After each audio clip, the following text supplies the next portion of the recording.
المنار المنار المنار المنار المنار المنار المنار اے امین علم و فن، اے حکمتوں کے انجمن، تجھ پہ نازاں ہے چمن، تجھ پہ نازاں ہے چمن۔ الحمد للہ رب العالمین والصلاة والسلام علی سید المرسلین، اما بعد رب اشرح لی صدری ویسر لی امری واحلل عقدۃ من لسانی یفقہوا قولی، اللہم ارنا الحق حقا وارزقنا اتباعہ وارنا الباطل باطلا وارزقنا اجتنابہ، اللہم صل علی محمد وعلی آل محمد کما صلیت علی ابراہیم وعلی آل ابراہیم انک حمید مجید، اللہم بارک علی محمد وعلی آل محمد کما بارکت علی ابراہیم وعلی آل ابراہیم انک حمید مجید۔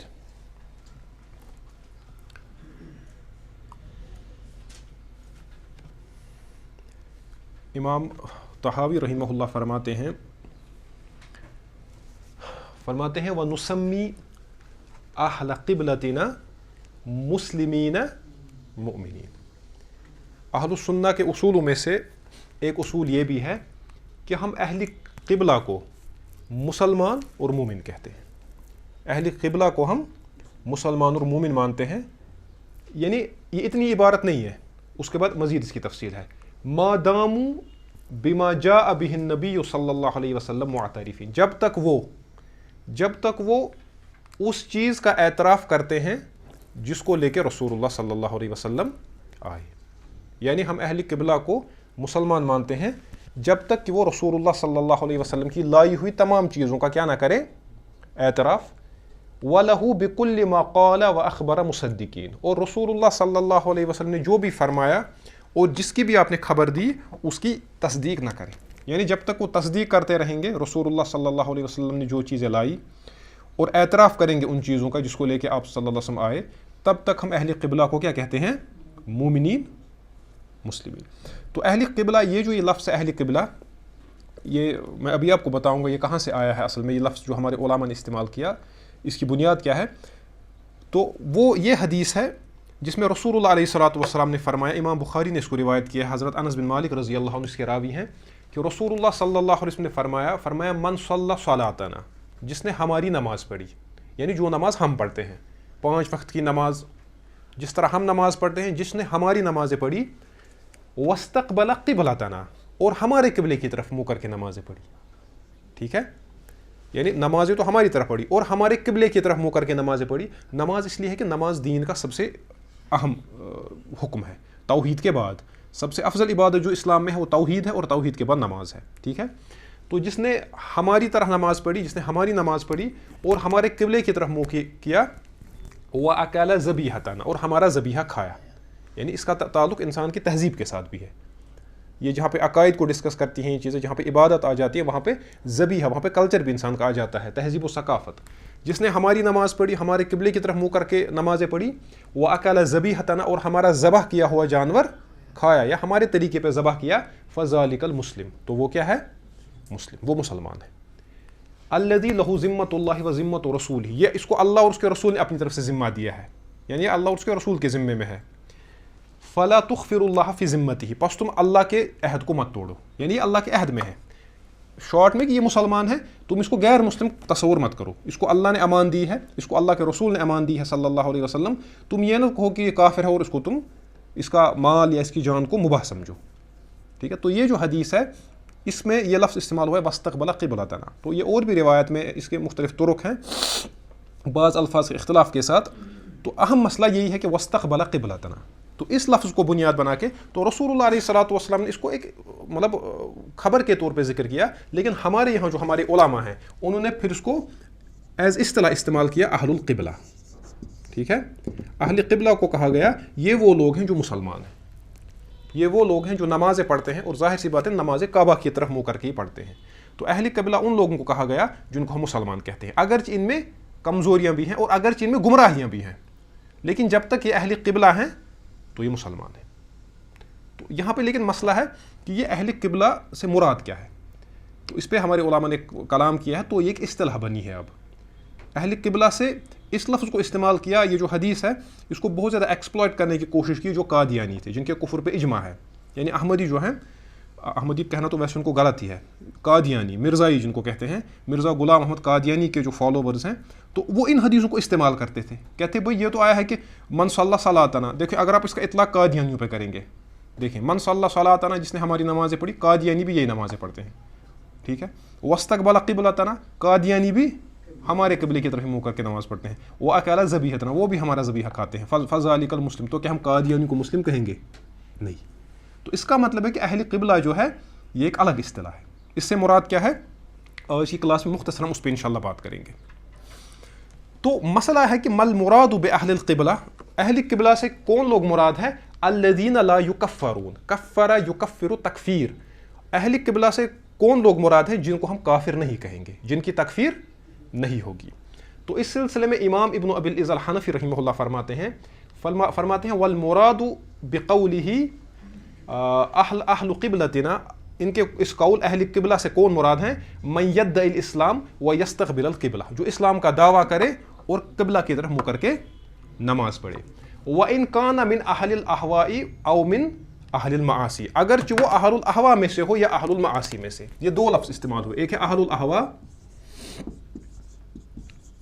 دوسرا کون ہے؟ اہل المعاصی، دوسرا ہے اہل المعاصی۔ اہل المعاصی تو معلوم ہے گنہگار، تو اس کا مطلب ہے جو گنہگار، اگر انسان گنہگار بھی ہو، گناہ کبیرہ بھی کرتا ہو، جیسا کہ اہل السنہ کا معروف یہ اصول معلوم ہے آپ کو، معروف یہ مسئلہ ہے کہ انسان اگر گناہ کبیرہ بھی کرے تو وہ کافر نہیں ہوتا، ہم ان کو کافر نہیں کہتے، ہے نا، ہم ان کو مسلمان ہی کہتے ہیں، سمجھ آئی بات آپ کو؟ مثلا کوئی انسان اگر گناہ کبیرہ کا ارتکاب کرے تو مسلمان ہی تو ہے نا، ہاں مومن ہے، ناقص الایمان ہے، دین سے خارج تو نہیں ہوا جیسے خارجی کہتے ہیں۔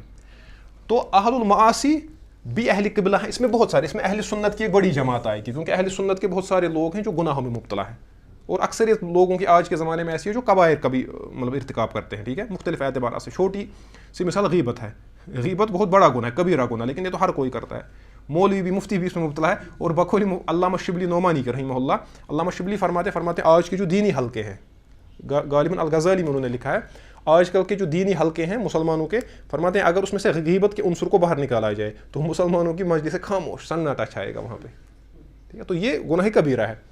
تو غیبت تو آلموسٹ سب کرتے ہیں اللہ ماشاء اللہ، یہاں تو کوئی امام بخاری ہے نہیں، امام بخاری کہتے ہیں جب سے میں نے ہوش سنبھالا ہے تب سے میں نے کسی کی غیبت نہیں کی ہے، وہ تو تقویٰ کا ایک اونچا معیار ہے، وہ احسان ہے، ٹھیک ہے۔ تو اکثر لوگ تو اس میں سے ہیں، اب یہ اہل المعاصی اہل سنت میں ہیں تو ان کو آپ دین سے خارج تو نہیں کریں گے، تو اہل قبلہ میں گنہگار بھی آ جاتے ہیں، اور اہل الاہوا، اہل الاہوا سے مراد ہے بدعتی فرقے، بدعتی فرقے، اس میں خوارج بھی آ جائیں گے، اس میں مرجیہ بھی آ جائیں گے، اس میں معتزلہ بھی آ جائیں گے، یہ بھی اہل قبلہ میں سے ہیں، سمجھ آئی بات؟ جب تک کہ ان میں اہل قبلہ یہ تب تک ہیں جب تک کہ یہ کفر کا ارتکاب نہ کریں۔ میں نے آپ کو اس سے پہلے بھی بتایا کہ بدعت جو ہوتی ہے، میں نے آپ سے اس سے پہلے بھی بتایا بدعت کی دو قسمیں ہیں، ایک بدعت ہوتی ہے وہ ہوتی ہے اعتقادی بدعت، کیا ہوتی ہے؟ اعتقادی، ایک ہوتی ہے عملی بدعت۔ اعتقادی بدعت اور عملی بدعت، عملی بدعت تو وہی ہے جو اعمال میں آپ کرتے ہیں، مطلب جس کا شکار انسان عملوں میں ہوتا ہے، مثلا مرنے کے بعد چوتھا کرنا، وہ تیجا کرنا وغیرہ، ٹھیک ہے، جو بدعت ہے عملی بدعت۔ دوسری بدعت ہے اعتقادی بدعت، یعنی عقیدے میں نئے نئے عقیدے وجود میں لانا، جس طرح معتزلہ ہیں، خوارج ہے، جہمیہ ہے، کیا کہتے ہیں اس کو، روافظ ہیں وغیرہ، ٹھیک ہے۔ تو یہ جو اعتقادی بدعت ہے یہ آپ علم حدیث میں بھی پڑھیں گے، اعتقادی بدعت کی بھی پھر دو قسمیں ہیں، ایک بدعت وہ ہے جس کو کہتے ہیں مفسقہ، ٹھیک ہے، یہ وہ بدعت ہے جس کا ارتکاب کرنے والا فاسق ہوتا ہے، ٹھیک ہے، یہ فاسق ہوتا ہے، دین سے خارج نہیں ہوتا۔ دوسری بدعت ہوتی ہے جس کو کہتے ہیں بدعت مکفرہ، یہ وہ بدعت ہے جو انسان کو دائرہ اسلام سے خارج کر دیتی ہے۔ تو اس میں آ جائیں گے اہل القبلہ میں، ایک تو اہل المعاصی آ جائیں گے، اور اہل الاہوا میں سے مفسقہ بدعت والے آ جائیں گے، مکفرہ بدعت والے اس میں، ٹھیک ہے۔ تو یہ بات سمجھنی ہے، یعنی اہل القبلہ سے مراد وہ لوگ ہیں جو گناہوں کا ارتکاب کرتے ہیں اہل سنت میں سے یا اہل بدعت میں سے ہیں، لیکن ان کی جو بدعت ہے وہ کفر کی حد تک نہیں پہنچی ہے، یعنی یہ اہل الاہوا ہے لیکن مفسقہ بدعت والے, مکفرہ بدعت والے, کیونکہ اگر اس پہ حکم کفر کا لگا تو پھر یہ اہل القبلہ میں سے نہیں ہے. تو اس سے وہ چیز ٹوٹ جاتی ہے جس کو قادیانی بطور دلیل پیش کرتے تھے, کیونکہ ان کی جو بدعت ہے وہ تو کفر ہے, وہ سری کفر ہے, وہ دین کے اصولوں کے ساتھ متصادم ہے. تو اسی لیے فرماتے ہیں امام ابن ابی العز الحنفی فرماتے ہیں ما لم یکذب بشیء مما جاء به الرسول صلی اللہ علیہ وسلم, یہ اہل معاصی یا اہل البدع تب تک اہل قبلہ میں سے ہیں جب تک کہ رسول اللہ صلی اللہ علیہ وسلم کی لائی ہوئی کسی چیز کا انکار نہ کرے. سمجھائی بات؟ اب قادیانیوں کو دیکھیں, انہوں نے صرف کسی چھوٹے مسئلے کا انکار نہیں کیا, انہوں نے دین کے اصول کا انکار کیا جو دین کی بنیاد ہے. ٹھیک ہے, تو اس سے زیادہ واضح طور پہ اس کو اصل میں جب یہ مسئلہ اٹھا تھا, جب قادیانیوں نے اس سلسلے میں شکوک و شبہات پیدا کیے تھے, تو اس دور میں بہت سارے علماء نے ان کا جواب دیا اور ہر طبقے کے علماء نے جواب دیا. مثلا آپ دیکھیں اہل الحدیث علماء نے جواب دیا, جس میں بہت بڑا نام ہمارے مولانا ثناء اللہ امرتسری صاحب کا ہے رحمہ اللہ. انہوں نے تو مباہلہ تک کیا مرزا غلام احمد قادیانی کے ساتھ. اسی طرح آپ دیکھیں علماء دیوبند کا بھی اس میں بہت زیادہ کنٹریبیوشن ہے. اسی طرح جماعت اسلامی کا بھی مولانا مودودی رحمہ اللہ کو تو اس میں پھانسی کی سزا تک سنائی گئی, پھر بعد میں اس کو کینسل کیا گیا. لیکن جن علماء نے اس میں کام کیا ان میں ایک بہت بڑا نام علامہ انور شاہ کشمیری کا بھی ہے, جو ہمارے لیے فخر کی بات ہے. یعنی وہ ہمارے کشمیر کے تھے, یہ لولاب کے رہنے والے, کپوارہ سائڈ سے. تو مولانا انور شاہ کشمیری صاحب جیسا عالم کشمیر میں نہیں اٹھا ہے جہاں تک میں سمجھتا ہوں, واللہ تعالیٰ عالم. بہت بڑے عالم تھے, بہت بڑے مفسر تھے, بہت بڑے فقی تھے, بہت بڑے اصولی تھے اور بہت بڑے محدث تھے. ان کا بہت اونچا مقام تھا. تو مولانا انور شاہ کشمیری نے پھر جب قادیانیوں نے ان چیز کو غلط, اس بات کو اہل قبلہ کی اصطلاح کو غلط طریقے سے پیش کیا, تو مولانا علامہ انور شاہ کشمیری صاحب نے اس مسئلے پہ پھر ایک کتاب بھی لکھی, اور بڑی عمدہ کتاب ہے. اگر آپ کو کہیں مل جائے تو اس کو پڑھیے. اس میں تکفیر کے موضوع پہ بڑی اہم بحثیں آپ کو ملے گی, اور پہلے انہوں نے یہ بحث کیا, بعد میں اس کا حکم پھر قادیانیوں پہ لگایا اور دکھایا ہے کہ قادیانیوں کی یہ ساری تلبیس ہے. تو اس کتاب کا نام ہے اکفار الملحدین فی ضروریات الدین. دیکھیں نام بڑا اہم ہے. یعنی علامہ انور شاہ صاحب ان کو ملحدین کہتے ہیں. کن کو؟ قادیانی کو. اکفار کہتے ہیں کافر قرار دینا. اکفار الملحدین, ملحدین کو کافر قرار دینا. یہ وہ ملحدین ہیں جو ضروریات دین, دین کی جو ضروری بات ہے, بنیادی اصولی باتیں, ٹھیک ہے, جو معلوم من الدین بھی ضرور ہے, جو ان میں الحاد کرتے ہیں. تو علامہ انور شاہ صاحب نے ان کے رد میں مستقل کتاب لکھی ہے اکفار الملحدین فی ضروریات الدین. تو اگر آپ کو کہیں ملے تو اس کتاب کو پڑھیں. عربی زبان میں کتاب انہوں نے لکھی ہے مولانا نے, البتہ اس کا اردو ترجمہ بھی آپ کو مل جائے گا, اس کو بھی دیکھیں جس طرح آپ کو آسانی لگے. تو انہوں نے بڑا اہم مسئلہ اٹھایا ہے, یہ بڑی پیاری بات انہیں بیان فرمائی ہے. فرماتے ہیں اعلم, فرماتے ہیں جان لو, ان المراد باہل القبلہ, اہل قبلہ سے کون لوگ مراد ہیں. یہ وہ لوز اصطلاح نہیں ہے بلکہ یہ ایک منضبط اصطلاح ہے. اہل قبلہ سے کون لوگ مراد ہیں؟ الذین اتفقوا علی ما هو من ضروریات الدین. اہل قبلہ سے وہ لوگ مراد ہیں جو ضروریات دین پہ جن کا اتفاق ہے. ضروریات دین میں نے آپ کو اس سے پہلے بھی بتایا, آپ نے یہ اصول فقہ کی کلاس بھی سٹارٹ ہوئی ہے آپ کی, تو ورقات آپ اس میں پڑھتے ہیں نا, الورقات فی اصول الفقہ امام الجوینی رحمہ اللہ کی. اس میں آپ نے آغاز میں ہی پڑھا ہوگا کہ علم جو ہے, علم کی دو قسمیں ہیں, ایک ہے ضروری, ایک ہے نظری. وہ پڑھا آپ نے؟ ابھی نہیں پڑھا. تو علم جو ہے, علم کی ہمارے علماء نے دو قسمیں کی, ایک ہے علم ضروری, ایک ہے علم نظری. علم نظری کو کہتے ہیں ما یحتاج الی نظر و استدلال. یہ وہ علم ہے, یہ اتنا واضح نہیں ہوتا ہے, یہ وہ علم ہے جس کے لیے آپ کو استدلال کرنے کی ضرورت ہے, دلیل دیکھنی ہے اور نظر دینی ہے. ٹھیک ہے, نظر و استدلال کا مسئلہ. مثلا کوئی مسئلہ ایسا ہے, آپ سے میں کوئی مسئلہ پوچھوں گا, کوئی فقہی مسئلہ, زکوٰۃ کے مسئلے میں کوئی مسئلہ, میں زکوٰۃ کے بارے میں کوئی مسئلہ پوچھوں گا جو علم نظری کا اس کے ساتھ تعلق ہے. یہ وہ مسئلہ ہے کہ آپ کو اس میں کتاب کو دیکھنا پڑے گا. یہ سب لوگوں کو معلوم, اس کو کہتے ہیں علم نظری. دوسرا ہوتا ہے علم ضروری. علم ضروری وہ ہوتا ہے ما لا یحتاج الی نظر و استدلال. اس میں آپ کو غور و فکر اور استدلال کی ضرورت نہیں, یہ اتنا واضح مسئلہ ہوتا ہے. مثلا اگر میں آپ سے یہ پوچھوں جلسہ استراحت کے بارے میں, جلسہ استراحت, تو جلسہ استراحت کے بارے میں اختلاف ہے. حنفی قائل نہیں ہے, اہل الحدیث اس کے قائل ہیں, بعض ائمہ قائل ہیں, بعض ائمہ قائل نہیں. اگر میں آپ سے پوچھوں تو آپ ظاہر سی بات ہے آپ جواب نہیں دے پائیں گے. آپ کہیں گے میں دیکھوں گا, میں علماء سے پوچھوں گا, یا میں گھر میں کتابوں کو دیکھوں گا کہ اس سلسلے میں راجح قول کیا ہے. لیکن اگر میں آپ سے یہ پوچھوں بتائیں ہمارے جو آخری پیغمبر تھے ان کا نام کیا تھا, اس کے لیے آپ کو غور و فکر کی ضرورت ہے, اس کے لیے آپ کو کتابیں کھولنی ہے؟ نہیں. اگر میں آپ سے یہ پوچھوں بتائیں نمازیں کتنی پڑھنی ہے, آپ کہیں گے میں پہلے گھر جا کے شرح الممتع دیکھوں گا, یا میں ہدایہ کھولوں گا, اس میں دیکھوں گا نمازیں کتنی پڑھنی ہے. یہ ایسا مسئلہ نہیں ہے. میں آپ سے پوچھوں گا بتائیں انشورنس کی کوئی صورت پوچھوں گا, انشورنس کی یہ قسم ہے, بتائیں یہ جائز ہے کہ نہیں, آپ کہیں گے دیکھنا پڑے گا, ہے نا. مطلب ہر کسی کو معلوم نہیں ہے یہ مسئلہ. اب جس نے پڑھا ہے اس کو معلوم ہے انشورنس کا کیا احکام. لیکن اگر میں آپ سے یہ پوچھوں بتائیں شراب کا کیا حکم ہے, یہ عالم کو بھی پتہ ہے, یہ جاہل کو بھی پتہ ہے کہ شراب حرام ہے. سمجھائی بات. تو وہ مسائل جو واضح ہیں, شراب کی حرمت, نماز کی فرضیت, اللہ کا ایک ہونا, رسول اللہ کا خاتم النبیین ہونا, یا رمضان کے روزوں کا فرض ہونا, زکوٰۃ کا فرض ہونا, یہ چوری, ڈکیتی, زنا ان کا حرام ہونا, یہ وہ چیزیں ہیں جن کو کہتے ہیں یہ علم ضروری ہے. اس کے لیے آپ کو دلائل نہیں دیکھنے ہیں. تو یہی انہی کو کہتے ہیں وہ چیزیں جن کے لیے آپ کو دلائل دیکھنے کی ضرورت نہیں, ان کو کہتے ہیں ضروریات دین. کیا کہتے ہیں؟ اسی کے لیے دوسرا لفظ استعمال ہوتا ہے ہماری فقہ کی کتابوں میں یا عقیدے کی کتابوں میں, اس کو کہتے ہیں معلوم من الدین بضرورہ. دوسرے الفاظ میں آپ یوں بھی کہہ سکتے ہیں, دوسرے الفاظ میں آسانی کے لیے, کہ یہ دین کے قطعیات ہیں جو اپنے ثبوت میں بھی قطعی ہیں, جو اپنی دلالت میں بھی قطعی ہیں, یعنی جو ہم تک پہنچے بھی قطعی طور پہ ہیں, اور جو اپنے معنی میں بھی قطعی ہیں, جن میں احتمال نہیں ہے. یہ ویسے آپ کو پڑھنی ہے اس اصول فقہ میں آگے. تو یہی مراد ہے ضروریات دین, یعنی دین کے جو بنیادی قطعیات ہیں, جو دین کے اصول ہیں, جو ان میں اتفاق رکھیں آپس میں, ان کو کیا کہتے ہیں؟ وہ ہیں اہل القبلہ. ٹھیک ہے, سمجھ آئی بات؟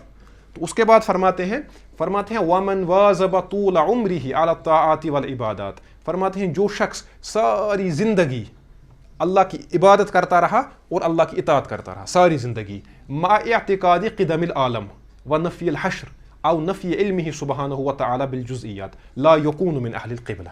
یہ اہم بات ہے. دیکھیں یہاں پہ انہوں نے 3 مثالیں دی ہیں. اصل میں یہ علم الکلام کی کتابوں میں یہ مثالیں اسی طرح دی گئی ہیں. علم الکلام میں جو ہمارے متکلمین تھے ان کا مقابلہ ہوتا تھا فلسفہ زدہ دماغوں سے. تو فلسفے میں کچھ مسائل ہیں. مثلا فلسفے کا ایک مسئلہ یہ ہے, وہ کہتے ہیں کہ یہ جو عالم ہے, عالم جس دنیا میں ہم رہتے ہیں, جو یونیورس ہے, یہ ایٹرنل ہے, یہ قدیم ہے, جب سے اللہ ہے یہ تب سے ہے. ٹھیک ہے, لیکن ہمارا یہ ماننا, مسلمان ہونے کی حیثیت سے ہم کیا مانتے ہیں؟ ہم مانتے ہیں قدیم صرف اللہ کی ذات ہے, وہ اول ہے, باقی جو کچھ ہے وہ حادث ہے. یہ کائنات قدیم نہیں ہے, یہ ازل سے نہیں ہے, یہ معروف مسئلہ ہے نا. ٹھیک ہے, تو یہ معلوم ہے دین بھی ضرور ہے, یہ معلوم معاملہ ہے کہ اللہ نے اس دنیا کو بنایا, اللہ نے کائنات کو بنایا. لیکن جو فلاسفرز تھے, فلاسفہ اس بات کے قائل تھے, وہ کہتے تھے کہ نہیں, عالم قدیم ہے. کیا ہے؟ جب سے اللہ ہے تب سے عالم بھی ہے. ٹھیک ہے, میٹر قدیم ہے. او نفی الحشر, کچھ فلاسفرز ایسے تھے جو حشر کا انکار کرتے, یعنی میدان محشر میں جمع ہونا, یعنی وہ کہتے تھے اللہ سب کو جمع نہیں کرے گا. اب یہ تو عقیدے کا بنیادی مسئلہ ہے, قرآن تو بڑا پڑا ہے اس سے. تو جو یہ کہے کہ عالم قدیم ہے, یہ بنیادی مسئلہ ہے, یہ کوئی فقہی مسئلہ نہ, یہ کوئی فروعی مسئلہ ہے, یہ بنیادی اصولی مسئلہ ہے کہ اللہ قدیم ہے, باقی سب کچھ حادث ہے. یہ بات عقل سے بھی ثابت ہے اور شرع سے بھی ثابت ہے. اسی طرح حشر کا معاملہ, اللہ سب کو جمع کرے گا قیامت کے دن, پھر ان کا حساب و کتاب ہوگا, یہ بھی بڑا بنیادی معاملہ ہے. اسی طرح کچھ ہو گئے 2 مسئلے. کچھ فلاسفر اس بات کے قائل تھے, وہ کہتے تھے اللہ کا جو علم ہے اس کو کلی علم ہے, اس کو جزیات کا علم, اللہ کو یونیورسلز کا علم ہے, پرٹیکولرز کا علم نہیں ہے. یہ دیکھو کتنی بڑی بات ہے, یعنی اللہ کو چھوٹی چھوٹی باتوں کا علم نہیں, اس کو بڑی بنیادی موٹی موٹی باتیں وہ اس کو معلوم ہے, چھوٹی چھوٹی جو تفاصیل ہیں اللہ کو تفاصیل کا علم نہیں ہے. اب یہ تو کفر ہے. امام غزالی رحمہ اللہ نے جب رد کیا فلاسفرز کا, تو اس میں انہوں نے کم و بیش 20 مسائل میں ان کا رد کیا. ان میں سے کچھ مسائل ایسے تھے جس میں 3 مسائل, غالباً وہ یہی 3 مسائل ہیں جس میں امام غزالی نے ان پہ کفر کا فتویٰ لگایا. کہا باقی 17 میں تو یہ گمراہ ہیں, لیکن ان 3 مسائل میں یہ کافر ہے. ان میں غالباً یہی 3 ہیں. البتہ جہاں تک اللہ کے علم کا تعلق ہے, اس کے بارے میں تو میں شور ہوں کہ اس میں امام غزالی نے ان کی تکفیر فرمائی ہے, اور حشر کے بارے میں. سمجھ آئی بات؟ تو یہی بات, چونکہ اب یہ تینوں باتیں, یہ کہنا کہ کائنات قدیم ہے, یا یہ کہنا کہ حشر کا انکار کرنا, یا اللہ کے علم کا انکار کرنا کلیات کے بارے میں, تو ظاہر سی بات ہے یہ تو کفر ہے, یہ تو اصولوں سے ٹکراتے ہیں. تو اسی لیے انور شاہ کشمیری صاحب فرماتے ہیں رحمہ اللہ, فرماتے ہیں اگر کوئی انسان ساری زندگی اللہ کی عبادت کرتا رہا, ساری زندگی اللہ کی عبادت کرتا, اللہ کی اطاعت میں, ٹھیک ہے, لیکن وہ اس بات کا قائل تھا, ان تینوں میں سے کسی بات کا قائل تھا, لا یکون من اہل القبلہ, تو وہ اہل قبلہ میں سے. تو پتہ چلا کہ اہل قبلہ وہ ہے جس کا بنیادی عقائد میں جو قطعیات ہیں, قطعیات جو قطعی عقیدے ہیں جن میں اختلاف کی گنجائش نہیں ہے, جو اس میں اختلاف کرے وہ اہل قبلہ میں سے نہیں ہے. اب عقیدے کے کچھ مباحث ایسے بھی ہیں جن میں اگر انسان اختلاف کرے گا تو وہ کافر نہیں ہو جائے گا. مثلا عقیدے کا ایک مسئلہ یہ بھی ہے کہ کیا رسول اللہ نے اللہ کو معراج کے موقع پہ دیکھا, اس میں علماء کا اختلاف ہے. اب اگر کوئی کہے گا کہ رسول اللہ نے اللہ کو نہیں دیکھا معراج کے موقع پہ, آپ اس کو کافر کہیں گے. یا اسی طرح رسول اللہ علیہ الصلوۃ والسلام نے اللہ کو دیکھا, آپ اس کو کافر کہیں گے. نہیں. یہ اختلافی مسئلہ ہے. سمجھ آئی بات؟ یا اسی طرح ہماری عقیدے کی کتابوں میں ایک بحث ہمارے علماء نے یہ بھی کی ہے، کیا خواب میں اللہ کا دیدار ممکن ہے کہ نہیں؟ کیا ہم خواب میں اللہ کو دیکھ سکتے ہیں؟ یہ تفصیلی ایک مسئلہ ہے. تو اس میں اختلاف ہے علماء کا، کیا اللہ کا دیدار خواب میں ممکن ہے یا نہیں ہے تو کس صورت میں ممکن ہے. ٹھیک ہے. اس طرح کی اور بھی بہت ساری بحثیں ایسی ہیں جو عقیدے سے متعلق ہیں، عقیدے سے متعلق بحث ہے، لیکن ان کا تعلق اصولوں اور قطعیات کے ساتھ نہیں ہے. اگر کوئی انسان ان کا منکر ہوگا تو اس کو کافر نہیں کہیں گے، وہ اہل قبلہ میں سے ہی ہے. البتہ عقیدے کے وہ مباحث یا فقہ کے عملی زندگی کے وہ مباحث جو معلوم من الدین بضرورہ ہیں، جو قطعیات میں سے ہے، جو ان سے اختلاف کرے گا وہ اہل قبلہ سے خارج ہو جائے گا. ٹھیک ہے. اب ان اہل قبلہ کا حکم کیا ہے؟ تو اس سلسلے میں انور شاہ کشمیری صاحب فرماتے ہیں لا خلاف فی کفر المخالف فی ضروریات الاسلام. فرماتے ہیں جو شخص ضروریات اسلام میں اختلاف یہ کرے، انکار کرے، جو شخص ضروریات اسلام کا مخالف ہو، اس کے کفر میں کوئی اختلاف نہیں ہے. اب اس میں قادیانیوں پہ خود حکم لگے گا، ہے نا. وَإِن كَانَ مِنْ أَهْلِ الْقِبْلَةِ الْمُوَاظِبُ طُولَ عُمْرِهِ عَلَى الطَّاعَةِ كَمَا فِي شَرْحِ التَّحْرِيرِ. فرماتے ہیں اگرچہ اپنے آپ کو اہل قبلہ میں سے کہتا ہو اور پوری زندگی یہ کیا اطاعت پہ اس نے مواظبت کی ہو، اطاعت پہ جمع ہو، جیسا کہ شرح التحریر کتاب ایک ہے، اس کا حوالہ انہوں نے دیا ہے. ٹھیک ہے. تو یہ ہے اہل القبلہ سے مراد. تو جب ہم کہتے ہیں کہ اہل القبلہ کی ہم تکفیر نہیں کرتے، تو اہل قبلہ سے مراد وہ لوگ ہوتے ہیں کہ جو دین کے بنیادی اصولوں میں اختلاف کریں. ٹھیک ہے. اچھا، یہی بات شیخ عبد الرحمن براق بھی فرماتے ہیں فَنُسَمِّي أَهْلَ الْقِبْلَةِ مُسْلِمِينَ مَا لَمْ يَكُن مِّنْهُم مَّا يُوجِبُ الرِّدَّةَ. فرماتے ہیں ہم اہل قبلہ کو تب تک مسلمان کہیں گے جب تک ان سے کوئی ویسی چیز ظاہر نہ ہو جو ان کی ردت کا سبب بنے، ان کے ارتداد کا سبب. وَمَنْ عُلِمَتْ رِدَّتُهُ مِنَ الْمُنْتَسِبِينَ لِلْإِسْلَامِ. فرماتے ہیں جو لوگ اسلام کی طرف اپنے آپ کو منسوب کرتے ہیں، جو لوگ اپنے آپ کو اسلام کی طرف منسوب کرتے ہیں، جب ہمیں ان کی ردت کا یعنی ان کے مرتد ہونے کا جب ہمیں علم ہوگا، فَلَيْسَ مِنْ أَهْلِ الْقِبْلَةِ، وہ اہل قبلہ میں سے نہیں ہے، وہ مرتد، بلکہ وہ کیا ہے؟ مرتد. جس طرح قادیانیوں کا معاملہ ہے، یہ بھی اپنے آپ کو اہل قبلہ کہتے ہیں ہم مسلمان ہیں لیکن یہ مسلمان. یا شیعوں کا وہ فرقہ جس کے بارے میں نے آپ کو بتایا جن کو غرابیہ کہتے ہیں، شیعوں کا فرقہ غرابیہ جو کہتے ہیں کہ اللہ کو اصل میں وحی لانی تھی حضرت علی پہ، لیکن اس نے غلطی سے، کچھ کہتے ہیں ضد کی وجہ سے، رسول اللہ علیہ السلام پہ وحی لائی. وہ کہتے ہیں کہ حضرت علی اور رسول اللہ آپس میں اتنا ملتے تھے جتنے دو کوے ملتے ہیں. جس طرح دو کووں کے درمیان فرق کرنا مشکل ہے، ویسے ہی حضرت علی اور رسول اللہ کے درمیان فرق کرنا مشکل تھا صلی اللہ علیہ وسلم. تو کہتے ہیں کہ حضرت جبریل کو اسی لیے غلطی ہو گئی، وحی لانی تھی حضرت علی پہ تو لائی رسول اللہ پہ، نعوذ باللہ. تو ان کو غرابیہ کہتے ہیں. یہ بھی کہتے ہیں کہ ہم مسلمان ہیں، لیکن یہ مسلمان. اسی طرح نصیریہ ایک فرقہ ہے شیعوں کا جو اس وقت شام میں حکومت کر رہا ہے. ٹھیک ہے. اور مسلمانوں کے ساتھ وہ کچھ کر رہا ہے جو تاریخ میں شاید نہ ہوا ہو. تو وہ بھی ان کے کفر پہ بھی ابن تیمیہ کا ایک رسالہ ہے. ٹھیک ہے. تو یہ جو لوگ ہیں یہ اپنے آپ کو مسلمان کہتے ہیں لیکن یہ مسلمان نہیں ہے. کیوں؟ کیونکہ یہ مرتد ہیں. انہوں نے ان سے اس فعل کا ارتکاب ہوا ہے، یا تو انہیں دین کے کسی اصول کا انکار کیا ہے، بنیادی اصل کا، یا انہوں نے دین میں کسی ایسی چیز کو داخل کیا ہے جو دین ہے نہیں. سمجھ آئی بات؟ تو ان کو ہم کیا کہیں گے؟ مرتد. اس کے بعد شیخ براق مثال دیتے ہیں، فرماتے ہیں مثل القائل بوحدۃ الوجود، مثلا وہ شخص جو وحدۃ الوجود کا قائل ہو. تو جو وحدۃ الوجود کا قائل ہے وہ کیا ہے؟ مرتد. لیکن یہاں پہ یہ بات سمجھے آپ، وحدۃ الوجود جو ہے اس کی تعبیر میں علماء کے درمیان اختلاف ہے. جو شخص وحدۃ الوجود کا یہ مطلب لیتا ہے، جو شخص وحدۃ الوجود کا یہ مطلب لیتا ہے کہ اللہ اور مخلوق ایک ہی ہے، اللہ مخلوق کے ساتھ متحد ہے، یہ آپس میں ایک ہی وجود ہے، عینیہ کا قائل ہے، یہ عین وجود، اس کا وجود اور اس کا وجود ایک ہے، یا اللہ حلول کر گیا ہے، جو اس وحدۃ الوجود کو مانتا ہے تو یہ کافر ہے، اس کے کفر میں شک. باقی کچھ لوگوں نے وحدۃ الوجود کی مختلف تعبیرات کی ہیں، ہم ان کو یہ کہیں گے بھائی یہ صحیح نہیں ہے. آپ اس کو کہیں گے کہ یہ گمراہی بھی ہے، اگر آپ اس حد تک جائیں گے یہ گمراہی ہے، لیکن اس کو کفر ہم نہیں کہہ سکتے. اصل میں ہے نا، جب آپ کسی پہ حکم لگائیں گے اس میں اس کے عقیدے کو دیکھ کے حکم لگانا ہے، یہ نہیں کہ میں کیا سمجھتا ہوں. بھائی میرا وحدۃ الوجود کے بارے میں ایک نظریہ ہے، ان کا کچھ اور نظریہ ہے. جب میں ان سے پوچھوں گا یہ بتائیں گے، اگر کہیں گے وحدۃ الوجود کا مطلب یہ ہے کہ اصل وجود اللہ کا ہے، باقی سب وجود اس کے قائم رکھنے سے قائم ہے، تو اس میں کیا کفر کا فتویٰ لگے گا؟ ٹھیک ہے. تو فتویٰ جو لگتا ہے کفر کا وہ لگتا ہے کہ جس پہ آپ حکم لگا رہے ہیں اس کا عقیدہ کیا ہے. تو یہاں پہ جو شیخ براق نے جس وحدۃ الوجود کا ذکر کیا ہے وہ وحدۃ الوجود سے یہی مراد ہے کہ یہ ماننا کہ بندہ اور اللہ ایک ہی ہے، مخلوق اور خالق کے درمیان کوئی فرق نہیں ہے. تو ظاہر سی بات ہے یہ صرف کفر نہیں بلکہ یہ سب سے بڑا کفر ہے. الاتحاد جس کو کہتے ہیں، خالق اور مخلوق کو ایک ہی سمجھنا، یہ کفر کا سب سے اونچا درجہ ہے. اس سے بڑا کفر یہود و نصارہ کو بھی سمجھ میں نہیں آیا تھا. اگر کوئی انسان اس بات کا قائل ہے تو وہ کوئی بھی ہو تو ایسا شخص کافر ہے. سمجھ آئی بات؟ تو فرماتے ہیں جس طرح وحدۃ الوجود کا قائل انسان اہل قبلہ میں سے نہیں ہے، وہ مرتد ہے. او من یقول بنبوت احد غیر الرسول صلی اللہ علیہ وسلم, یا جو شخص رسول اللہ کے سوا کسی اور کی نبوت کا قائل ہے, کل قادیانیہ, جیسے کون, ہاں دیکھیں عرب و عجم ان کے کفر پہ اتفاق ہے. الذین یقولون بنبوت مرزا غلام احمد الہندی, جو غلام احمد ہندی کی نبوت کے قائل ہیں. فہؤلاء لیسوا من اہل القبلہ, یہ اہل قبلہ میں سے نہیں ہیں. ولیسوا بمسلمین ولا مومنین, نئے مسلمان ہیں نئے مومن ہیں. وَإِنْ انتسبوا للاسلام, اگرچہ یہ اپنے آپ کو مسلمان بھی کہیں, فہم کفار, یہ کافر ہیں. ٹھیک ہے, تو اسی لیے اگر کسی شخص کے دل میں قادیانیوں کے بارے میں یہ خیال ہو کہ وہ کافر نہیں ہے, تو ایسا شخص بھی کافر ہے. دیکھیں یہ کتنا سنگین مسئلہ ہے. علماء کہتے ہیں من لم یکفر الکافر فہو کافر, جس نے کافر کو کافر نہ سمجھا وہ بھی کافر ہے. تو جو شخص قادیانیوں کے کفر میں شک کرتا ہے, شک, ایسا شخص بھی کافر ہے. وجہ کیا ہے؟ قادیانی دین کے اصولوں سے اختلاف کرتے ہیں اور اسی لیے یہ اہل قبلہ سے خارج ہے اور کیا ہے, مرتد. ٹھیک ہے, تو یہ مختصر بحث یہاں پہ ہم نے اہل قبلہ کے بارے میں کی. اس میں اور بھی تفصیلی باتیں ہیں, تو اس سلسلے میں آپ اس کتاب کو دیکھ سکتے ہیں, مولانا انور شاہ کشمیری صاحب کی. کیا نام ہے کتاب کا؟ اکفار الملحدین فی ضروریات الدین, اکفار الملحدین فی ضروریات الدین. اچھا, اس کے بعد فرماتے ہیں مصنف. مصنف کون ہے؟ امام ابو جعفر الطحاوی رحمہ اللہ. فرماتے ہیں ولا نخوض فی اللہ ولا نماری فی دین اللہ, نہ تو ہم اللہ کے بارے میں غور کرتے ہیں اور نہ اللہ کے دین میں جھگڑا کرتے ہیں.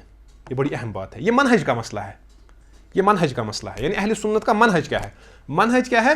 ولا نخوض, خاض یخوض کے مطلب ہے کسی چیز میں گہرائی میں اترنا, غور و خوض کرنا, جس کو ہم کشمیری میں کہتے ہیں تش تش کریں, ہے نا. کشمیری زبان میں لفظ استعمال ہوتا ہے جب کوئی زیادہ کسی چیز کی تفصیل میں جاتا ہے, ہم کہتے ہیں اس کو مکر تش تش زیادہ, اور اردو میں کہتے ہیں کھود کرید کرنا. یعنی وہ چیزیں جس میں بحث کرنے سے آپ کو کوئی فائدہ نہیں ملے گا. اس سے پہلے بھی میں نے آپ کو یہ بتایا ہے, دین کے کچھ حصے دین کے ایسے ہیں جس میں آپ جتنی بحث کریں اتنا بہتر ہے. آپ جتنا بحث کریں گے وہ بہتر ہے. جیسے امام ابو حنیفہ ہے, امام شافعی ہے, امام احمد ہے, امام مالک ہیں, بڑے بڑے ائمہ جو ہمارے رحمہم اللہ. تو دوسرا ہے دین کے کچھ مسئلے ایسے ہیں جن میں بحث کرنے کا کوئی فائدہ نہیں ہے. مثلا اللہ کی ذات کے بارے میں بحث کریں گے تو یہ غیر ضروری بحث ہے. آپ تقدیر کے بارے میں بحث کریں گے, یہ غیر ضروری بحث ہے. آپ اس مسئلے پہ بحث کریں گے کہ اصحاب کہف کا جو کتا تھا وہ کس بریڈ سے تھا, جیسا کہ کچھ لوگوں نے یہ بحث بھی کی ہے. یا حضرت موسیٰ کے ہاتھ میں جو عصا تھا وہ کس درخت کا بنا تھا. سمجھ آئی بات؟ تو یہ جو ہے یہ غیر ضروری چیزیں ہیں. تو فرماتے ہیں ولا نخوض فی اللہ, ہم اللہ کے بارے میں غور نہیں کرتے, ولا نماری فی دین اللہ, اور نہ اللہ کے دین میں لڑائی کرتے ہیں. تو اس کے بارے میں شیخ عبد الرحمن براق فرماتے ہیں, یہ جو ہے ولا نخوض فی اللہ, فرماتے ہیں من منہج اہل العلم والتقوی, اہل علم اور اہل تقوی کا منہج کیا ہے, یعنی اہل سنت کا منہج کیا ہے؟ انہم لا یتکلمون فی ذات اللہ وصفاتہ وافعالہ بغیر علم او بالکلام الباطل. یہ اہم بات ہے کہ ہم لوگ نہ تو اللہ کی ذات کے بارے میں, نہ اس کی صفات کے بارے میں, نہ اس کے افعال کے بارے میں, یعنی اللہ کی ذات, اس کی ایٹریبیوٹس اور اس کے ایکشنز کے بارے میں ہم کبھی علم کے بغیر بات نہیں کرتے اور نہ ہی باطل کلام کے مطابق بات کرتے ہیں. بلکہ بل یتکلمون فی شأن اللہ بما علموا مما جاء به الرسول صلی اللہ علیہ وسلم من الکتاب والسنہ. اللہ کی ذات, اس کی صفات اور اس کے افعال کے بارے میں ہم اسی کے مطابق بات کرتے ہیں جس کو لے کے رسول اللہ صلی اللہ علیہ وسلم آئے, قرآن اور سنت, کتاب اور حکمت, حکمت سے مراد سنت ہے. فعلینا, فرماتے ہیں پس ہم پہ لازم ہے ان نصف اللہ بما وصف به نفسہ, ہم اللہ کے بارے میں وہی کہیں, انہی صفات سے اللہ کو متصف کریں جن سے اللہ نے اپنے آپ کو خود متصف, وَنُسَمِّهِ بِمَا سَمَّا بِهِ نَفْسَهُ, اور ہم اللہ کے وہی نام رکھیں جو اللہ نے اپنے نام خود رکھے. خود گڑ کے نام نہیں رکھیں گے ہم اللہ کے, اللہ نے اپنے بارے میں جو کہا ہم وہی کہیں گے. او نخبر عنہ بما اخبر به عن نفسه, ہم اللہ کے بارے میں وہی خبر دیں گے جو اس نے خود خبر دی. او اخبر به عنہ رسولہ صلی اللہ علیہ وسلم, یا اللہ کے بارے میں جو خبر کس نے دی؟ رسول اللہ صلی اللہ علیہ وسلم. تو میں نے اس سے پہلے بھی آپ کو بتایا, یہ اہل سنہ کا منہج ہے اس سلسلے میں, اللہ کے بارے میں وہی بات کہنی جو اللہ نے خود بتائی. تو اس سے پتہ چلا کہ دین کے بارے میں علم کے بغیر کوئی بات کرنی حرام ہے, اور یہ ہمارا بڑا المیہ ہے. ہر کسی چیز میں ہم ایکسپرٹائز ڈھونڈتے ہیں. آپ کو اکنامکس میں بات کرنی ہے, پولیٹیکل سائنس میں بات کرنی ہے, سوشالوجی میں بات کرنی ہے, پبلک ایڈمنسٹریشن میں بات کرنی ہے, میتھمیٹکس میں بات کرنی ہے, آپ کو جب تک آپ نے پڑھا ہوا بات نہیں کریں گے. لیکن صرف یہ دین یتیم ہے بیچارہ, اس کے بارے میں جو شخص بات کرنا چاہے وہ بات کرے گا. تو دین کے بارے میں, اسلام کے بارے میں علم کے بغیر بات کرنا حرام ہے. اللہ پاک قرآن میں فرماتے ہیں میں نے تم پہ یہ چیزیں حرام کی, ان میں سے ایک ہے وَأَن تَقُولُوا عَلَى اللَّهِ مَا لَا تَعْلَمُونَ, کہ تم اللہ کے بارے میں وہ بات کو جو تمہیں معلوم نہ ہو. تو اسی لیے مسئلہ یہ ہے کہ اگر آپ سے کوئی شریعت کا کوئی مسئلہ پوچھے, کوئی شرعی بات پوچھے, اگر آپ کو معلوم ہے تو جواب دے, اگر آپ کو معلوم نہیں ہے یا شک ہے تو جواب دینا آپ کے لیے جائز نہیں ہے. ٹھیک ہے. تو اس سلسلے میں ایک حدیث بھی ہے کہ یہ اللہ دیکھیں یہاں پہ انہوں نے کیا کہا, قابل غور یہ ہے, انہوں نے یہ نہیں کہا ولا نخوض فی دین اللہ, کہ اللہ کے دین میں غور نہیں کرتے. میں نے آپ کو کہا کہ اللہ کے دین میں تو غور کرنا ہے, اس کے کچھ حصے ایسے ہیں جن میں غور کرنا ہے, فقہ ہے, اصول الفقہ ہے, تفسیر ہے, اصول و تفسیر ہے. ٹھیک ہے. انہوں نے یہ نہیں کہا کہ یہ اللہ کے دین میں غور نہیں کرتے, اللہ کے دین میں تو غور کرنا ہے. افلا یتدبرون القرآن ام علی قلوب اقفالها افلا یتدبرون القرآن ولو کان من عند غیر اللہ لوجدوا فیہ اختلافا کثیرا. تو نہیں, یہاں پہ کہا گیا اللہ کے بارے میں. اسی لیے ایک حدیث میں آیا ہے, رسول اللہ صلی اللہ علیہ وسلم نے فرمایا, یہ بڑی اہم حدیث ہے, فرمایا تفکروا, غور و فکر کرو, فی آلاء اللہ, اللہ کی نعمتوں میں. اعلیٰ کے دو مطلب ہے, اللہ کی نعمت اور اللہ کی عظمت. یعنی غور و فکر اگر کرنا ہے تو اللہ کی نعمتوں پہ غور کرو, آسمان زمین, ٹھیک ہے, کھول آنکھ, فلک دیکھ, فضا دیکھ, زمین دیکھ, مشرق سے ابھرتے ہوئے سورج کو ذرا دیکھ, یعنی غور و فکر. الذین یتفکرون فی خلق السماوات والارض, جو غور و فکر کرتے ہیں. افلا ینظرون الی الابل کیف خلقت والی السماء کیف رفعت. تو تفکروا فی آلاء اللہ, اللہ کی نعمتوں میں, اللہ کی عظمت میں غور کرو. ولا تفکروا فی اللہ, اللہ کے بارے میں غور مت کرو. کیوں اللہ کے بارے میں اس لیے غور نہیں کرنا ہے, اللہ محدود ہے, اللہ غیر محدود ہے اور ہماری عقلیں محدود ہیں. محدود کبھی لا محدود کا احاطہ نہیں کر سکتی. ٹھیک ہے. جو لمیٹڈ ہو, وہ انفائنائٹ جو چیز ہو, اس کا احاطہ نہیں کر سکتی. تو یہ جو حدیث ہے اس کے بارے میں اگرچہ علماء کا اختلاف ہے, بعض علماء نے اس کی صحت پہ کلام کیا ہے, لیکن شیخ الالبانی نے اس کو حسن کہا ہے. جو ان کی صحیح الجامع صغیر ہے اس کا حدیث نمبر بھی میں نے آپ کو دیا ہے, اور سلسلہ جو الصحیحہ ہے اس میں بھی البانی صاحب نے اس پہ بات کی ہے. تو آپ تفصیل میں اس کو وہاں پہ دیکھ سکتے, وہاں پہ آپ رجوع کر سکتے ہیں اس کی طرف. تو یہ دیکھیں, یہی مسئلہ جو میں نے آپ کو بتایا, شیخ براق نے بھی آپ کو یہ بات بتائی جو حدیث میں آئی ہے, یہی ہمارے اہل سنت علماء کا کیا رہا ہے, یہی طریقہ رہا ہے. مثلا کہتے ہیں کہ امام ابو حنیفہ سے منقول ہے, وروی عن ابی حنیفہ رحمہ اللہ انہ قال, سیدنا امام ابو حنیفہ فرماتے ہیں لا ينبغي لأحد ان ينطق فی ذات اللہ بشیء. بڑا اہم جملہ ہے امام ابو حنیفہ صاحب کا. امام ابو حنیفہ رحمہ اللہ فرماتے ہیں کسی انسان کو زیبا نہیں دیتا, کسی انسان کے لیے صحیح نہیں ہے کہ وہ اللہ کی ذات کے بارے میں کوئی بھی بات کرے. نطق ینطق کے معنی کیا ہیں, بات کرنا. وما ینطق عن الہویٰ اسی سے ہے. کسی کے لیے زیبا نہیں دیتا, کسی کے لیے جائز نہیں ہے, صحیح نہیں ہے, درست نہیں ہے کہ وہ اللہ کی ذات کے بارے میں کوئی بات کرے, اللہ کی ذات کے بارے میں منہ کھولے, خاموش رہو. بل یصفہ بما وصف بہ نفسہ, بلکہ ہم صرف اللہ کے بارے میں وہی کہیں گے جو اس نے اپنے بارے میں کہا. اللہ نے اپنے بارے میں یہ کہا, تو اللہ نے کہا کہ میں ہر رات کو آسمان اول پہ نزول فرماتا ہوں, ہم کہیں گے ہاں اللہ نزول فرماتے ہیں. اگر کوئی کہے گا کیسے, تو ہم کیا جواب دیں گے, والکیف مجہول السؤال عنہ بدعہ, اس کے بارے میں سوال کرنا بدعت ہے. اللہ کے بارے میں کیسے نہیں ہوتا, وہ اللہ کو معلوم ہے کیسے. سمجھ آئی بات؟ تو یہ ہے کہ اللہ کے بارے میں وہی کہیں گے جو اللہ نے اپنے بارے میں کہا. تو یہی بات قاری طیب صاحب نے بھی, دیکھیں میں آپ کو دکھا رہا ہوں, یہ مختلف شیڈز ہے. اس سے پہلے آپ نے سلفی علماء کو دیکھا. شیخ براق جو ہے وہ سلفی عالم ہے, معروف عالم ہے, اس وقت بڑا مرجع ہے اس وقت عرب دنیا میں. اور ہمارے یہاں جو قاری طیب صاحب ہیں یہ دیوبند کے ہیں, یہ حنفی عالم ہیں اور اچھے کٹر حنفی ہیں. یہ بھی یہی بات بیان فرماتے ہیں لا ينبغي لأحد ان ينطق في ذات الله بشيء بل یصفہ بما وصف بہ نفسہ تعالی و تقدس. یہ اصل میں امام ابو حنیفہ کا قول ہے, اسی کو انہوں نے نقل کیا. فرماتے ہیں وَلِذَلِكَ تَرَى, فرماتے ہیں اسی لیے تو دیکھے گا, کتاب پڑھنے والے, اسی لیے تو دیکھے گا ان اسرع الناس ردۃ اہل الاہواء. فرماتے ہیں اکثر جو لوگ جلدی مرتد ہو جاتے ہیں, جو لوگ جلدی دین کو چھوڑتے ہیں, وہ اہل بدعت ہوتے ہیں. کون سے اہل بدعت؟ الذین یخوضون فی ذات اللہ باوہامہم وخیالاتہم الفاسدہ, جو اپنے فاسد خیالات اور فاسد خواہشات کی بنیاد پہ, فاسد خیالات اور فاسد خواہشات کی بنیاد پہ جو اللہ کے بارے میں غور کرتے ہیں. ان کو کہا گیا تھا بھائی وہاں مت جاؤ, یہ وہیں جا رہے ہیں. ان کو کہا گیا تھا محکمہ دین کے جو واضح چیزیں ہیں ان کو سمجھو, ان کا علم حاصل کرو, ان پہ عمل کرو. یہ اس کو چھوڑ کے چلے جاتے ہیں متشابہات کی طرف. تو ان کا نتیجہ کیا ہو جاتا ہے, تو یہ اس طرح کے لوگ اکثر مرتد ہو جاتے ہیں. اور اللہ بچائے, میں نے اس طرح کے لوگوں کو دیکھا ہے کثرت سے. کشمیر میں بھی ایسے لوگ آپ کو ملیں گے, بہت لوگ. ایک شخص کو میں جانتا ہوں, اللہ سب کی حفاظت فرمائے. وہ شخص, اس کو جو میں نے پہلی بار دیکھا تو وہ سنی تھا, اس کے بعد وہ شیعہ بن گیا, اس کے بعد وہ سکھ بن گیا, سیریسلی کہہ رہا ہوں, اس کے بعد وہ ہندو بن گیا, اس کے بعد وہ کیا کہتے ہیں اس کو قادیانی بن گیا, اس کے بعد وہ بہائی بن گیا. تو وہ اس کا یہ, تو پرسوں میں اس کا دیکھ رہا تھا, اس نے ایک جگہ لکھا تھا کہ خدا جو ہے خدا ظالم ہے, یہ چھوٹے چھوٹے بچوں کو مار ڈالتا ہے, اس کو کیا ملتا ہے, یہ خوش ہوتا ہے لوگوں کو ستانے سے, نعوذ باللہ. تو یہ جو اس لڑکے کا مسئلہ کیا تھا, اس کی پرابلم کیا تھی, کالج کے دور سے میں اس کو جانتا ہوں, اس کا مسئلہ یہ تھا کہ یہ انہی چیزوں میں ہمیشہ بحث کرتا تھا. واللہ تعالیٰ وہ چیزیں جن کا آپ کو مکلف نہیں بنایا گیا ہے. نمازوں کے بارے میں, فجر کی نماز اس نے کبھی نہیں پڑھی ہوگی ٹائم پہ, نمازوں کے بارے میں کوتاہی, حلال و حرام کے بارے میں کوتاہی, لیکن دین کے یہ مسئلے ان کے بارے میں بڑا چاق و چوبند, ان کے میں بحث کرنے کے لیے ہر دم تیار. ٹھیک ہے, تو اسی لیے یہ جو ہمارے علماء نے جو باتیں کہی ہیں یہ ہمارے لیے ہے. یعنی جب آپ اس میں جاؤ گے ان چیزوں میں, وہاں آپ کو ملے گا حیرانی اور سرگردانی کے سوا آپ کو وہاں کوئی چیز حاصل نہیں ہوگی. اچھا, اس کے بعد فرماتے ہیں یہ ہے ولا نخوض فی, ہم اللہ کے بارے میں غور نہیں کرتے, اللہ کی ذات کے بارے میں غور, ہاں اللہ کی صفات کے بارے میں ان کو سمجھتے ہیں, اس سے اللہ کی محبت ہمارے دلوں میں پیدا ہوتی ہے, اس کے مطابق اپنا ایمان بنانے کی کوشش کرتے ہیں, وہ الگ چیز ہے, وہ تو ایمان کا حصہ ہے.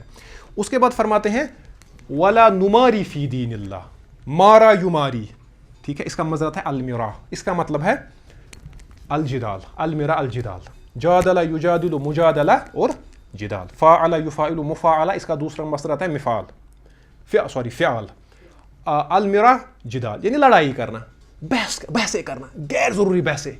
تو فرماتے ہیں علماء لکھتے ہیں وَأَكْثَرُ مَا يُطْلَقُ الْمِرَا عَلَى الْجِدَالِ بِالْبَاطِلِ, فرماتے ہیں مرا کہتے ہیں اصل میں یہی بحثیں کرنا, لڑائیاں کرنا, لیکن اصل میں اس کا اطلاق ہوتا ہے جب آپ لڑائی کریں جدال باطل کی بنیاد پہ, آپ باطل پہ ہیں اور آپ بحثیں کر رہے ہیں لوگوں کے ساتھ.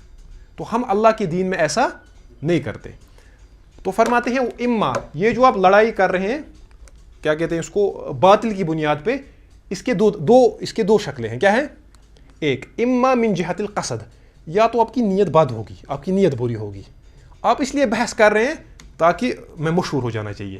ویسا بھی ہوتا ہے نا, مختلف لوگوں کے مختلف مزاج ہوتے ہیں. آپ کو اب دنیا میں نکلے آپ کو مختلف طریقوں کے لوگ ملیں گے. آپ کسی مجلس میں بیٹھے ہیں تو ایک شخص آپ کو ملے گا, یہ ویسی باتیں کرے گا کہ اٹینشن اپنی طرف مبذول کرنا لوگوں کا, ٹھیک ہے, نئی باتیں. سمجھ آ رہی ہے آپ کو بات؟ تو یہ یا تو اس کی نیت صحیح نہیں ہوتی ہے, اس کی نیت یہ بھی ہو سکتی ہے دین کو نقصان پہنچانا, مسلمانوں کو کنفیوز کرنا. مسلمان کہیں پہ بیٹھے ہیں کسی مجلس میں, اس نے دیکھا کہ یہاں پہ کم پڑھے لکھے لوگ ہیں, ان پڑھے, اس نے شکوک و شبہات چھوڑنے وہاں پہ سٹارٹ کر دیے. یا تو اس کی نیت اس لیے خراب ہوگی, یہ چاہتا ہو کہ میں مشہور ہو جانا چاہیے, یہاں پہ 20 آدمی بیٹھے تو میں کچھ نئی بات بتاؤں گا, اب بحث ہوگی, پھر میں بتاؤں گا لوگوں کو باتیں. تو یہ یا تو یہ ہوگا, یا تو نیت کے اعتبار سے یہ جدال باطل ہوگا, یا تو نیت تو اس کی صحیح ہوگی, او من جہت ما یجادل به ویحتج به من الحجج الباطلہ الداحضہ, یا تو اس کے پاس دلیل غلط ہوگی, کیونکہ دلیل کس چیز کو کہتے ہیں یہ طے کرنا بھی بڑا مسئلہ ہے. سمجھ آئی بات؟ دلیل کس چیز کو کہیں گے؟ کبھی انسان کنفیوژن کا شکار ہوتا ہے, اس کو شبہ ہوتا ہے, شبہ. اکثر جو لوگ ہیں وہ شبہات کا شکار ہوتے ہیں. اگر آپ قرآن پڑھیں گے, قرآن میں بہت سارے مشرکین جو تھے, مشرکین مکہ, ان کے اعتراضات قرآن نے ذکر کیے ہیں. مثلا ایک اعتراض یہ تھا ما لہذا الرسول, یہ کیسا رسول ہے, یاکل الطعام, یہ تو کھانا بھی کھاتا ہے, ویمشی فی الاسواق, اور بازاروں میں چلتا ہے. رسول کہاں بازار میں اپنا سودا صرف لانے جائے گا, رسول تو ہونا چاہیے کسی بڑے مقام پہ فائز. یہ کیسا رسول ہے, نہ تو اس کے ساتھ سونے کے پہاڑ چلتے ہیں. کبھی کہتے تھے لولا نزل هذا القرآن على رجلين من القريتين عظیم, اگر اس قرآن کو نازل ہی ہونا تھا تو اس کو ایک یتیم شخص پہ نازل کیوں ہونا تھا؟ یہاں پہ تو 2 بڑے شہر, ایک تو طائف ہے اور مکہ ہے, مکہ کے 2 بڑے سرداروں پہ نازل ہوتا. بظاہر انسان کو جس کو فرق نہیں ہوگا دلیل اور شبہ کے درمیان کیا فرق ہے, آرگیومنٹ اور کنفیوژن کس کو کہتے ہیں, آرگیومنٹ اور فیلیسی کس کو کہتے ہیں. جس شخص کو یہ فرق معلوم ہے اس کو ہاں یہ تو دلائل ہے. اسی لیے کئی مقامات پہ آپ دیکھیں گے قرآن ان کے اعتراض کا کہیں پہ جواب ہی نہیں دیتا ہے, کہیں پہ جواب دیتا ہے, کہیں پہ جواب ہی نہیں دیتا ہے. وہ اتنا بودا اعتراض ہوتا ہے, اس کی کوئی بنیاد ہی نہیں ہوتی ہے. تو یہ چیز طے کرنی ہے کہ دلیل کس کو کہیں گے, یہ چھوٹا مسئلہ. اور آپ کے ساتھ مسلمانوں نے جس علم کو, مسلمانوں نے بہت سارے علوم کو ڈیولپ کیا. علم حدیث صرف مسلمانوں کے پاس ہے, علم تفسیر مسلمانوں کے پاس, یعنی مسلمانوں کا جو بھی علم ہے وہ محتم بشان ہے. لیکن ان علوم میں بھی سب سے چوٹی کا جو علم, جس میں سب سے زیادہ محنت لگی ہے مسلمانوں کی, وہ اصول الفقہ ہے. کیا ہے اصول فقہ میں؟ اصول فقہ کا مقصد ہی بنیادی طور پہ یہ ہے تحدید الادلہ, دلائل کو متعین کرنا کہ دلیل کس کو کہیں گے. اتنا چھوٹا مسئلہ نہیں ہے. ہمارے جو علماء ہیں اس پہ بحث ہوئی, اس پہ مستقل کتابیں لکھی ہے کہ تحدید الادلہ, دلیل کہیں گے کس کو. قرآن سنت تو ٹھیک ہے, لیکن سنت میں تو مرسل روایت بھی آتی ہیں, قیاس کا ذکر آتا ہے, استحسان کا ذکر آتا ہے, استصحاب ہے, عرف ہے. تو یہ چھوٹا مسئلہ. تو اسی لیے اکثر جو ہمارے یہاں یہ مرا ہوتا ہے, یہ جو جدال باطل ہوتا ہے, یا تو اس شخص کی نیت فاسد ہوتی ہے, یا اس کی نیت تو صحیح ہوتی ہے لیکن اس کو پتہ نہیں ہوتی ہے کہ یہ دلیل کون سی دے رہا ہے. سمجھائی بات؟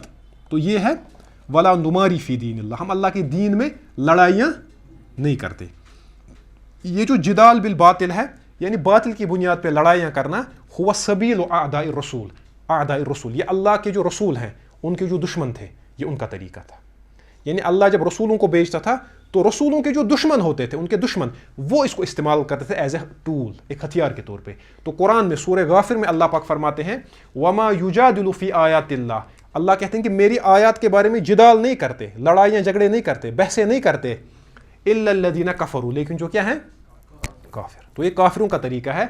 فلا یغررک تقلبهم فی البلاد، تو یا رسول اللہ صلی اللہ علیہ وسلم تو زمین میں ان کا گھومنا پھرنا آپ کو دھوکہ نہ دے، ان کو بہرحال اللہ کے پاس ہی پہنچنا ہے، تو تب ان کو خود پتہ چل جائے گا یہ کیا کر رہے تھے. سمجھائی بات؟ تو میں نے آپ کو بتایا کہ یہ جو مرا ہے، مرا کا مطلب کیا ہے؟ الجدال. تو میں نے کہا اکثر اس کا اطلاق ہوتا ہے الجدال الباطل پہ، ٹھیک ہے، جو باطل کے ساتھ بحثیں کرے، جس کا کوئی مقصد ہی نہ ہو، فضول بحثیں کرے. سمجھائی بات؟ لیکن دوسرا جو جدال ہوتا ہے، دوسرا ہوتا ہے حق کے ساتھ جدال کرنا، اس کا مطلب ہے بحث کرنا کسی کے ساتھ. تو یہ کیا ہے؟ یہ وہ بحث ہوتی ہے اما الجدال الذي يراد منه الوصول الى الحق، یہ وہ بحث ہوتی ہے جس کا مقصد کہاں ہوتا ہے؟ حق کی طرف پہنچنا.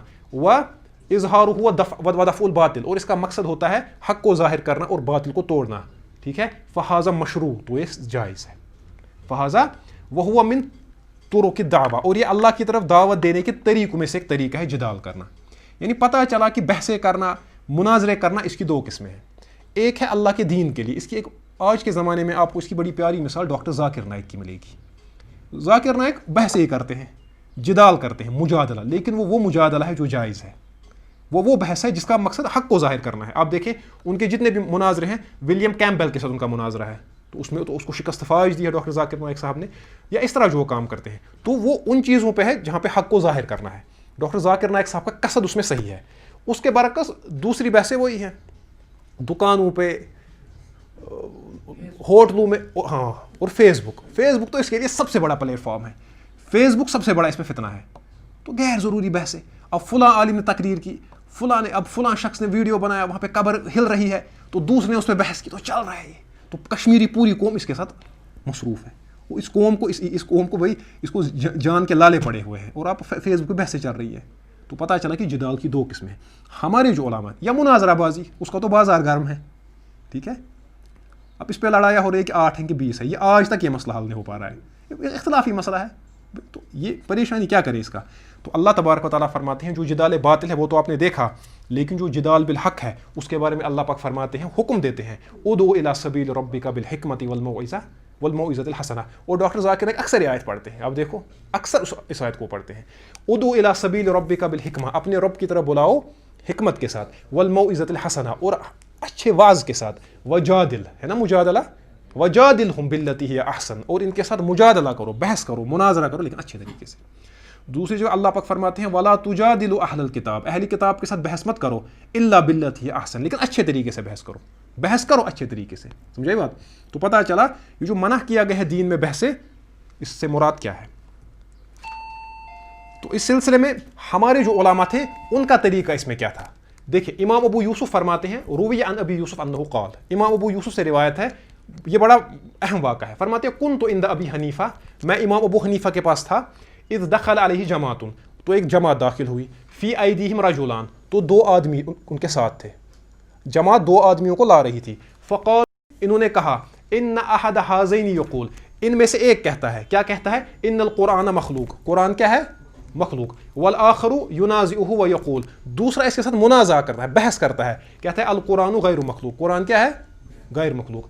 فقال رحمہ اللہ، تو امام ابو حنیفہ نے فرمایا لا تصلوا خلفہما، ان دونوں میں سے کسی کے پیچھے نماز نہیں پڑھنا. سمجھائی بات؟ قلت، ابو یوسف فرماتے ہیں اما الذی یقول القرآن مخلوق فنعم، فرمایا امام صاحب جو کہتا ہے کہ قرآن مخلوق ہے، کلیئر ہے، اس کے پیچھے تو ہم نماز نہیں پڑھیں گے. لأنہ لا یقول بقدم القرآن، کیونکہ وہ قرآن کے قدیم ہونے کا قائل، جبکہ قرآن اللہ کی صفت ہے، یہ قدیم ہے، تو یہ تو کلیئر ہے. لیکن اما الآخر فما بالہ لا یصلی خلفہ، جو دوسرا ہے اس کے پیچھے نماز کیوں نہیں پڑھی، وہ تو صحیح بات کہتا ہے کہ قرآن غیر مخلوق ہے.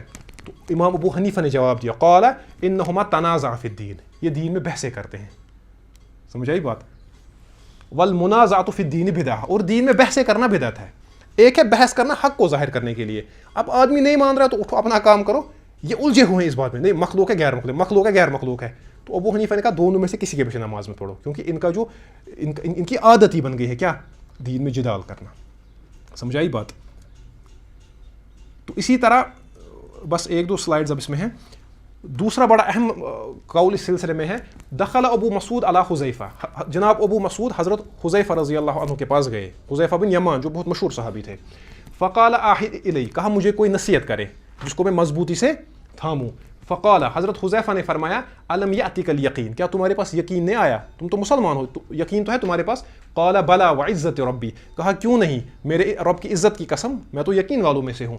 قال, تو حضرت حذیفہ نے اس کو نصیحت کی, کہا فعلم, جان لو, ان الضلالۃ حق الضلالہ, اصلی ضلالت اور حقیقی ضلالت گمراہی کیا ہے, ان تعرف ما کنت تنکر وان تنکر ما کنت تعرف, کہ تم آج اس چیز کو معروف کہو کل منکر کہو, پھر اسی چیز کو کل منکر کہو پھر اور معروف کہو, کبھی منکر کہو کبھی کیا کہو, معروف.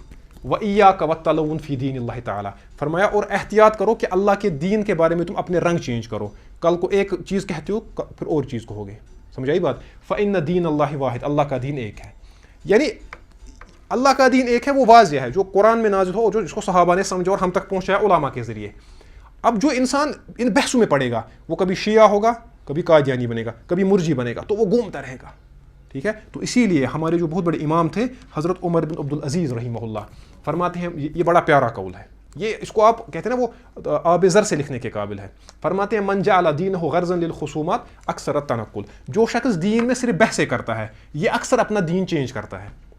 جو شخص اکثر دین میں بحثیں کرے گا یہ اکثر اپنا دین چینج کرتا رہتا ہے. ٹھیک ہے. تو یہ تھا آج کا مبحث, ولا نخوض فی اللہ ولا نماری فی دین اللہ. تو اس کے بعد یہ ہے, اس پہ ہم نے بات کی ہے, اس کو میں صرف پڑھوں گا. تو اس کے بعد فرماتے ہیں ولا نجادل فی القرآن, اور ہم قرآن کے بارے میں بھی جدال نہیں کرتے. ونشہد, اور ہم یہ مانتے ہیں, ہم شہادت دیتے ہیں, انہ کلام رب العالمین, کہ قرآن کیا ہے, رب العالمین کا کلام. یہ ہم نے پڑھا ہے کہ نہیں. نزل بہ الروح الامین, جس کو روح الامین حضرت جبریل لے کے نازل ہوئے. فعلمہ سید المرسلین محمد صلی اللہ علیہ وسلم, اور انہوں نے سکھایا وہ کس کو, رسول کریم صلی اللہ علیہ وسلم کو, جو تمام پیغمبروں کے کیا ہیں, سردار ہیں. وہو کلام اللہ تعالی, قرآن کس کا کلام ہے, اللہ کا کلام ہے. لا یساویہ شیء من کلام المخلوقین, مخلوقات میں سے کوئی بھی کلام اس کے مشابہ نہیں. ولا نقول بخلقہ, ہم قرآن کے مخلوق ہونے کے قائل, ہم خلق قرآن کے قائل. ولا نخالف جماعت المسلمین, اور ہم جماعت مسلمین کی مخالفت نہیں کرتے. یہ بڑا اہم جملہ ہے کہ ہم جماعت مسلمین کی مخالفت نہیں کرتے. تو آج کے دور میں جو بھی آپ کو فتنے دکھیں گے, ٹی وی پہ جو ہوں گے, فیس بک پہ ہوں گے, ان کا بنیادی مسئلہ یہ ہے کہ وہ جماعت مسلمین کی مخالفت کریں گے. سب سے پہلے وہ آپ کے علماء کا اعتبار آپ پہ توڑیں گے, علماء کا سلف کا اعتبار توڑیں گے. جب سلف کا اعتبار توڑا, پھر جس کے جی میں جو آیا اس نے وہ کہا, تو اس کو قبول کرنے والے لوگ بھی مل جاتے ہیں. تو یہ جو جملہ اس وقت آپ کی عبارت آپ کے سامنے ہے, اس پہ بات کرنے کی ضرورت اس لیے نہیں ہے کیونکہ ہم اس پہ بات کر چکے ہیں جب ہم نے قرآن کے بارے میں بات کی تھی. تو اسی کے ساتھ آج کی کلاس اختتام کو پہنچتی ہے. ھذا ما عندی واللہ تعالی عالم.